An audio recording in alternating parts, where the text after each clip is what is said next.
Hello नमस्कार दोस्तों, स्वागत है आप सभी का एक बार फिर से उत्कर्ष नर्सिंग क्लासेज के इस ऑनलाइन प्लेटफॉर्म के ऊपर, जहां प्यारे दोस्तों नॉट सेट 7 के परिणाम आ चुके हैं और परिणाम परिणाम बहुत अच्छे, मतलब राहत की सांस देने वाले परिणाम है। मतलब एक अच्छे परिणाम है, एक खुशी देने वाले परिणाम है। होता ना कि किसी रिजल्ट का इंतजार रहता है और वह जब रिजल्ट अपने पक्ष में होते हैं तो हमें महसूस भी अच्छा होता है। हो सकता है इस एग्जाम के अंदर कई सारे बच्चों ने जबरदस्त रैंक निकाली है, तो कई सारे बच्चों को जो है निराशा भी हाथ लगी है। परिणाम एक पहलू है जो या तो आपको सफल बनाता है या आपको असफल भी बनाता है। तो जो बच्चे सफल हुए उनको बहुत बहुत बधाई, और जिन बच्चों को सफलता हाथ नहीं लगी उनको एक और मौका नॉट सेट 8 के लिए यहाँ पे मिल रहा है। पर असफलता क्यों मिली? असफलता हमेशा एक चुनौती है, उसे स्वीकार करना होता है और कहाँ कमी रह गई उसको सुधार करना होता है। तो उस कमी में सुधार लाने के लिए हम आपको उन सफल बच्चों से मिलाने वाले हैं जिन्होंने इस एग्जाम में परचम लहराया, इस एग्जाम को सिर्फ क्रैक नहीं किया, रैंक के साथ में क्रैक किया। तो आज इस कड़ी के अंदर मैं आप लोगों को सबसे पहले मिलाने वाला हूं नॉट सेट 7 के अंदर ऑल इंडिया 18 रैंक 18वीं रैंक पाने वाली उपासना से। वैसे तो उपासना जो है उनसे आप लोगों के तरह मैं भी पहली बार मिलने वाला हूं। तो उपासना, बहुत बहुत स्वागत है आपका उत्कर्ष के ऑनलाइन प्लेटफॉर्म के ऊपर। Thank you sir. उपासना, हमने आपको पहली बार ही देखा है। हो सकता है कि आपने लगातार हमसे पढ़ा है ऑनलाइन और आपने ऑनलाइन जो है लगातार क्लास लेते हुए हमें कैमरे के सामने लगातार देखा है। आप कहां से बिलोंग करते हैं उपासना? सर मैं छत्तीसगढ़ से बिलोंग करती हूँ। छत्तीसगढ़ से है। तो उपासना छत्तीसगढ़ से है और आज हमारे साथ में यहाँ जूम के थ्रू छत्तीसगढ़ से हमारे साथ में जुड़े हैं।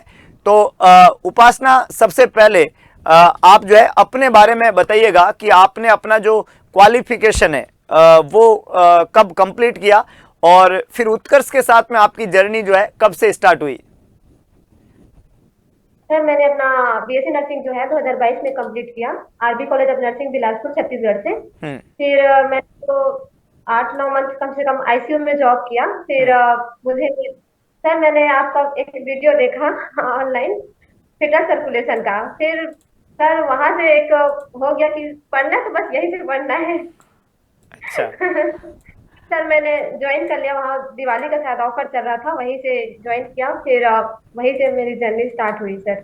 देखो भाई, दिवाली के ऑफर पे उपासना ने जो है हमारा ऑनलाइन कोर्स ज्वाइन किया और दिवाली से पहले उपासना को हमने जो है 18वीं रैंक के साथ में दिवाली का बहुत बड़ा वापस गिफ्ट दे दिया उपासना।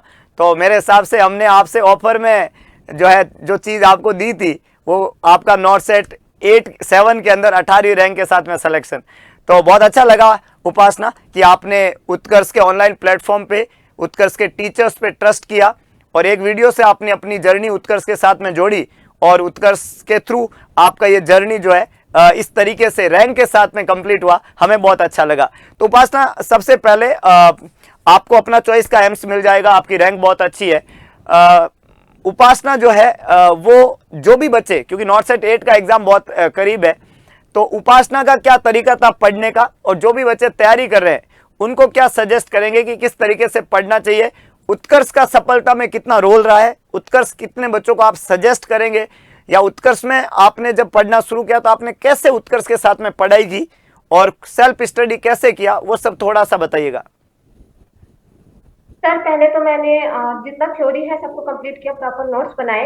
फिर धीरे धीरे सबका रिवीजन स्टार्ट किया सर। रिवीजन किया और उसका भी शॉर्ट नोट्स बनाती थी, सबको हाईलाइट करती थी। फिर धीरे धीरे वो कोर्स है वो कंसाइज होते गया, छोटा होते गया सर। मतलब एग्जाम और पास आते गया, उसको रिवीजन कर करके मैं और थोड़ा शॉर्ट बना दी।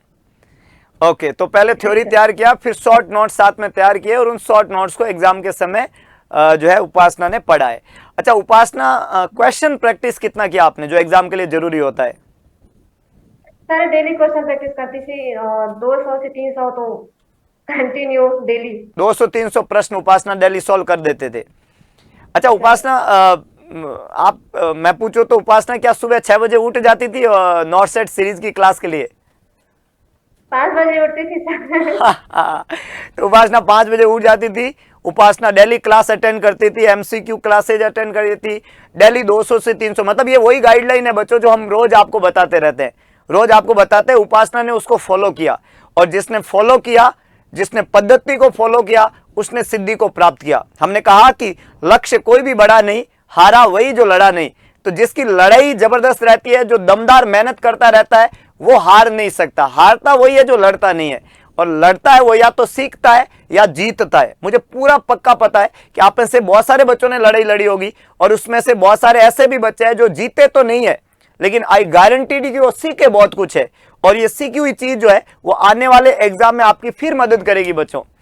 तो एक बार पुनः हम उपासना से एक और महत्वपूर्ण सवाल पूछना चाहते हैं कि उपासना, आपने ये नॉट सेट, आपका नॉट सेट का ये कौन सा अटेम्प्ट था? सर ये चौथा अटेम्प्ट था। इससे पहले जब आपने 3 नॉट सेट के एग्जाम दिए और हर बार आपका सिलेक्शन नहीं हुआ, तो जब एग्जाम का रिजल्ट आया और आपका लिस्ट में नाम नहीं आया, तो आपको ऐसा नहीं लगा कि यार अब मेरे को तो नहीं करना, मेरा तो नहीं होगा? लगा सर, कुछ टाइम के लिए लगा, पर घर वाले बहुत सपोर्ट किए मेरे को, बोले कि करना है तो बस यही करना है। पहले से ही बता के रखी थी करना है तो बस नर्सिंग ऑफिसर ही बनना, वो भी एम्स में। जब तक तोड़ेंगे नहीं तब तक छोड़ेंगे नहीं। क्या बात है, मतलब फैमिली सपोर्ट बहुत जरूरी होता है। और उपासना के पेरेंट्स को बहुत बहुत धन्यवाद, उन्होंने अपने बच्चे पे इतना ट्रस्ट दिखाया, और 3 बार असफलता के बाद में भी बच्चे को यही कहा कि बच्चे जब तक तोड़ेंगे नहीं तब तक छोड़ेंगे नहीं। और ये जो पेरेंट्स का सपोर्ट जब बच्चे को मिल जाता है, मैं सभी पेरेंट्स जो इस क्लास को देख रहे हैं, मैं उनसे रिक्वेस्ट करूंगा कि अपने बच्चे पे विश्वास दिखाए। 1-2 असफलता को उसकी जिंदगी की असफलता ना समझे, उस पर मेहनत उसको करने दे, उसको थोड़ा सा सपोर्ट करे। उस समय वो बच्चा अकेला होता है जिस दिन रिजल्ट आता है, और उसकी असफलता में कोई साथ नहीं होता, सफलता में तो पूरी दुनिया साथ होती है। आज हम भी, उपासना सफल हुई है इसलिए उपासना से बात कर रहे हैं, लेकिन बहुत सारे असफल बच्चे भी है जो मुझे सुन रहे होंगे। मैं वादा करता हूं दोस्त, मैं हमेशा आपके साथ हूं। हो सकता है कि आपका इंटरव्यू मैं सफलता के बाद में लेता हूं, लेकिन असफलता में भी हम साथ में हैं। और सबसे महत्वपूर्ण उस समय सपोर्ट की जरूरत होती है आपके पेरेंट्स की। तो पेरेंट्स सारे अपने बच्चे को जरूर सपोर्ट करें। उपासना ने बहुत अच्छी बात बोली कि पेरेंट्स ने कहा कि आप उपासना करो, हम आपके साथ में, और चाहिए तो एम्स ही चाहिए। और इसी संकल्प के साथ में इनकी पढ़ाई, क्योंकि 1-2 चांस का जरूरी नहीं होता है, सफलता किसी भी मौके पे मिल सकती है, पर उसके लिए संघर्ष लगातार करने रहना होता है। तो उपासना बहुत अच्छा लगा। अब एक मेरा महत्वपूर्ण प्रश्न है कि आपने इस पेपर में जो प्रीलिम्स का एग्जाम दिया, जिसमें टोटल 100 क्वेश्चंस आते हैं, उसमें आपकी टोटल अटेम्प्टिंग कितनी थी? सर मैंने 84 अटेम्प्ट किया था। 84 अटेम्प्ट किए, और प्रीलिम्स आपने क्वालिफाई कर लिया। जब आप मेंस का एग्जाम दे रहे थे तब आपकी टोटल अटेम्प्टिंग कितनी थी? सर मैंने मेंस में 151 किया था। 151 अटेम्प्ट किए। ओके, तो थोड़ी अटेम्प्टिंग ज्यादा नहीं लगी आपको कि थोड़ी मैंने ज्यादा कर लिया? सर कॉन्फिडेंस लग रहा था, सब पढ़ा है, सब एक एक थ्योरी याद आ रहा था सर। आप पढ़ाए थे paediatric, foetal circulation, Mukesh sir की हर एक मेडिकल सर्जिकल, बहुत अच्छा लग रहा था सर। ऐसा लग रहा था कि सब कुछ तो जानती हूँ तो क्यों छोड़ूं। ओके, तो उपासना को लगा कि ये सारा पढ़ा हुआ है, और पूरी थ्योरी इनकी अच्छी थी। उत्कर्ष के ऑनलाइन प्लेटफॉर्म से इन्होंने बढ़िया नोट्स बना रखे थे, उनको कंसाइज कर रखा था, तो समझ में आ रहा तो कर लिया। थोड़ी अटेम्प्टिंग ज्यादा थी, पर अल्टीमेटली नेगेटिव इतना ज्यादा नहीं हुआ, तो इसलिए अच्छी रैंक भी आई उपासना की। ये इनका तरीका था पेपर को करने का, हर आदमी का अपना तरीका होता है। उपासना, जब आपने टोटल पेपर किया है, तो आपको इस पेपर में, क्योंकि पेपर का तरीका नया है और समय का जो है वो अलग तरीका यहाँ पे सेट हुआ है, तो आपको ऐसा नहीं लगा कि टाइम ज्यादा लग रहा है या कम लग रहा है? मतलब समय का प्रॉब्लम नहीं हुआ पेपर देते हुए? सर मैंने इसके पहले बहुत प्रैक्टिस कर ली थी सर। टाइम अलार्म लगा के मैं प्रैक्टिस किया करती थी। एग्जाम का टाइमिंग जैसे 9 बजे ही रहता है, तो 9 बजे में बैठ जाती थी। बस क्वेश्चन लेके 150 जितना क्वेश्चन आएगा उस हिसाब से मैं अपना टाइम लगा के बैठ जाती थी, और टाइम के पहले कर लेती थी सर। अच्छा, तो समय का कोई प्रॉब्लम नहीं आता था, आपने पहले टाइम को मैनेजमेंट करके और उस तरीके से पढ़ा है शुरू में? जी सर। क्या बात है। अच्छा, जो बच्चे तैयारी कर रहे हैं, उनमें से कुछ बच्चों का सिलेक्शन नहीं हुआ है और कुछ बच्चे पहली बार ही एग्जाम देंगे, है ना? तो तैयारी करने वाले बच्चों को उपासना क्या सजेस्ट करेंगे आने वाले समय में, उनको किस तरीके से प्रिपरेशन करनी चाहिए?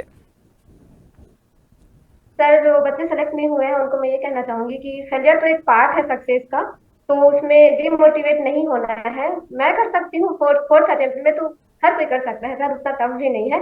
बस कंसिस्टेंसी लगे रहना है, छोड़ना नहीं है। क्या बात है, बहुत अच्छी बात बोली। उपासना ने बोला अगर मैं कर सकती हूँ तो कोई भी कर सकता, मेरा ऐसा मानना है।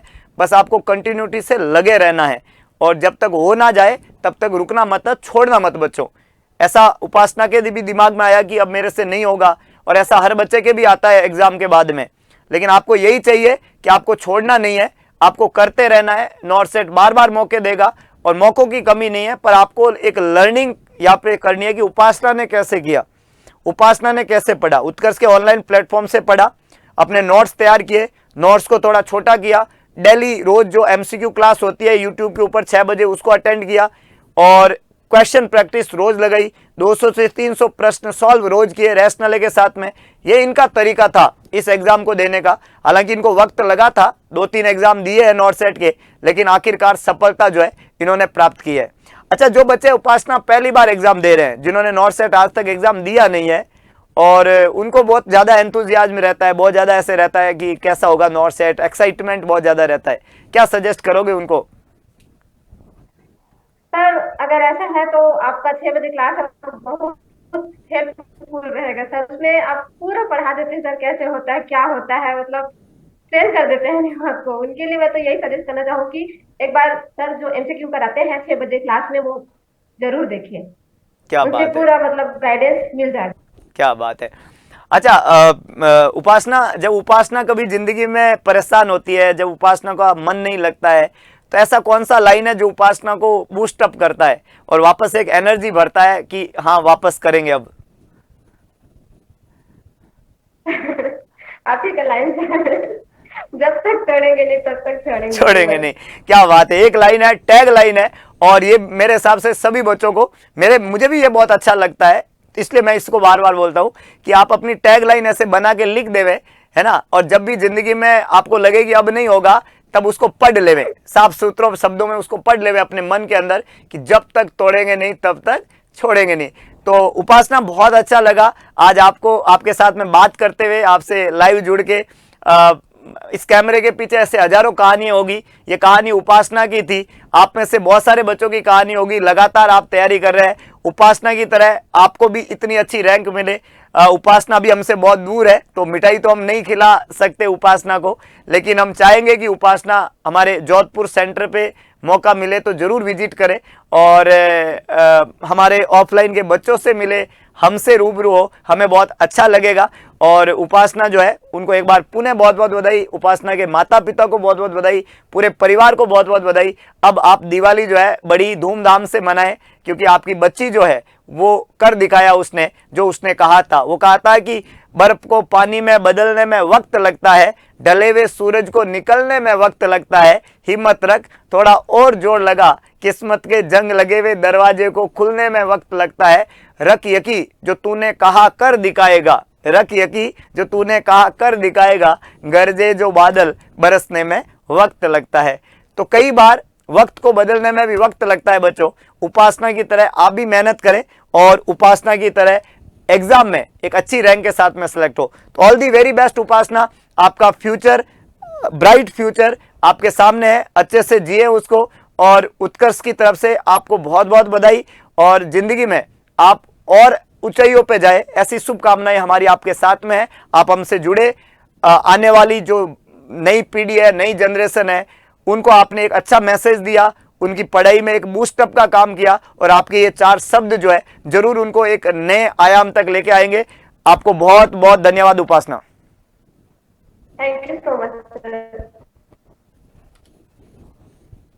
तो बच्चे, ये थी हमारी उपासना, जो कि ऑल इंडिया 18 रैंक के साथ में सेलेक्ट हुई है। रोज सुबह उपासना 6 बजे उठते थे और नॉर्सेट सीरीज की क्लास अटेंड करते थे, उत्कर्ष के ऑनलाइन प्लेटफॉर्म से थ्योरी लेक्चर लेते थे, और एक अच्छी एमसीक्यू प्रैक्टिस करके, और उपासना ने जो है इस एग्जाम को क्रैक किया।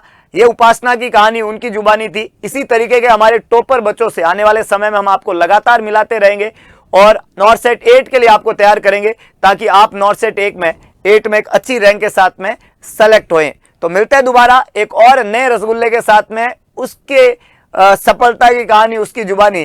तब तक के लिए जय हिंद, जय भारत, जय महाकाल।